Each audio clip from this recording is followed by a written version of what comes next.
રામ મંદિરની વાત થઈ ને એટલે મનમાં એક બીજો પ્રશ્ન એવો થાય કે ઘણા લોકો આજકાલ દ્વારકા જવા માટે બી પ્લાન કરતા હોય છે. મિત્રોના ગ્રુપમાં તો આવું થતું જ હોય કે પ્લાન કરે ને પછી સક્સેસ ના જતા હોય, બટ છતાં દ્વારકાના પ્લાન કરતા હોય. વૃંદાવન જવાના બહુ પ્લાન કરે છે લોકો, ખાસ કરીને પ્રેમાનંદજી મહારાજ ત્યાં છે, એમના દર્શન કરવાના હેતુથી આજકાલ ઘણા લોકોની ઈચ્છા છે, મારી પોતાની ઈચ્છા છે જવાની. તો ત્યાં એક તો પહેલાં દ્વારકા જવા માટે કઈ રીતના જઈ શકીએ, કારણ કે આપણા ગુજરાતનું એક મોટું ડેસ્ટિનેશન છે, અને વૃંદાવન જવું હોય તો અમદાવાદથી કઈ રીતના જઈ શકીએ એના વિશે વાત કરો. દ્વારકા તો અહીંયાથી ડાયરેક્ટ બસથી પણ જવાય, બાય કારે જવાય.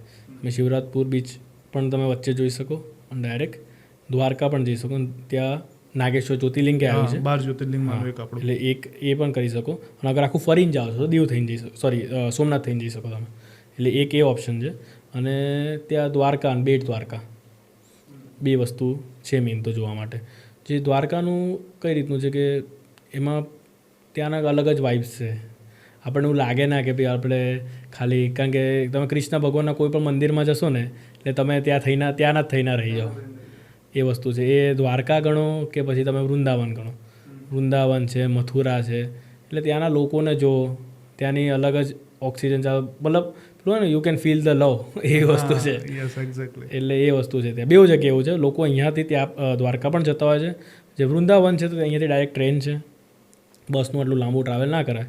બાય કાર તમને જવું હોય તો વાયા જયપુર, વાયા ઇન્દોર તમે જઈ શકો, અને ડાયરેક્ટ ફ્લાઇટ જ.